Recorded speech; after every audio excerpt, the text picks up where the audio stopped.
नमस्कार, next 9 news देख रहे हैं आप। आपके साथ मैं हूं किरण यादव। देखिए, शिवसेना की दो धड़े हो गए हैं और महाराष्ट्र में शिवसेना को लेकर लगातार घमासान मचा हुआ है। महाराष्ट्र की अगर हम बात करें तो ऐसे कई मुद्दे हैं जिसको लेकर महाराष्ट्र की राजनीति अभी फिलहाल गरमाई हुई है। बीएमसी चुनाव की अगर हम बात करें, दशहरा रैली की अगर हम बात करें, शिवसेना को लेकर अगर हम बात करें, देखिए अगर शिवसेना की अगर हम बात करें तो शिवसेना को लेकर पिछले 3 महीनों से महाराष्ट्र की राजनीति में अभी उलट पुलट देखने को मिल रहा है। एक तरफ एकनाथ शिंदे है तो दूसरी तरफ है उद्धव ठाकरे। दोनों ही जिद पर अड़े हुए हैं कि शिवसेना हमारी ही है और हमारी ही थी और हमारी ही रहेगी। इस चीज को लेकर देखिए, बाला साहिब ठाकरे जो कि उद्धव ठाकरे के पिता थे, उनकी तरफ से शिवसेना का गठन किया गया और उनकी विरासत मिली फिर उद्धव ठाकरे को। लेकिन तब एकनाथ शिंदे ने उद्धव ठाकरे के साथ बगावत कर दी थी अपने 40 बागी विधायकों के साथ हटकर, और वो भारतीय जनता पार्टी में शामिल हो गए थे। तब उनकी तरफ से कहा गया कि बाला साहिब ठाकरे का सिर्फ एक ही मोटो था, उनका एक ही एजेंडा था, हिंदुत्व को बढ़ाना। तो ऐसे में उद्धव ठाकरे इस एजेंडे को आगे नहीं बढ़ा रहे हैं, तो ऐसे में एकनाथ शिंदे ने उनके साथ बगावत की और अपना गठबंधन तोड़ दिया।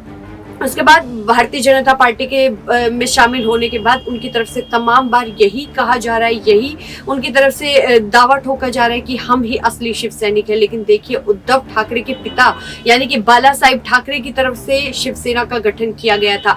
तो ऐसे में आपको क्या लगता है कि उद्धव ठाकरे क्यों पीछे रहेंगे? तो उद्धव ठाकरे की तरफ से भी तमाम ऐसे दावे किए जा रहे हैं और उनकी तरफ से यही कहा जा रहा है कि हम ही असली शिव सैनिक है। इन सब के बीच अगर हम बात करें तो देखिए, सुप्रीम कोर्ट में ये मामला चल रहा है और 5 जजों की संवैधानिक पीठ भी अब इस मामले को लेकर 27 तारीख को सुनवाई करने जा रही है। ऐसे में तमाम कार्रवाई हो चुकी है, तमाम सुनवाई हो चुकी है, लेकिन फैसला अभी तक भी नहीं आया है। ऐसे में बड़ा सवाल ये है कि आखिर क्या कारण है, किस वजह से ये फैसला सुप्रीम कोर्ट की तरफ से नहीं दिया जा रहा है, जो शिवसेना को लेकर लगातार जिस फैसले की उम्मीद लगाई जा रही है जनता से भी, शिव सैनिकों की तरफ से भी और खुद उद्धव ठाकरे और एकनाथ शिंदे की तरफ से भी। तो ऐसे में अब देखना ये होगा कि 27 सितंबर को ये जो अगली सुनवाई होने वाली है और 27 सितंबर पर सभी दलों की और दोनों ही गुटों की नजरें बनी हुई है, असली शिव सैनिकों की भी नजरें बनी हुई है। तो ऐसे में देखना ये होगा कि 27 सितंबर को सुप्रीम कोर्ट की तरफ से किसके पक्ष में ये फैसला आएगा, क्योंकि इससे पहले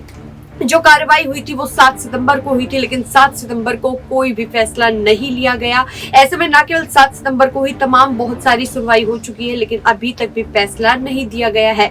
ऐसे में लगातार सभी की नजरें टिकी हुई है 27 सितंबर पर कि आखिर सुप्रीम कोर्ट की तरफ से ये सुप्रीम फैसला किसके पक्ष में जाएगा।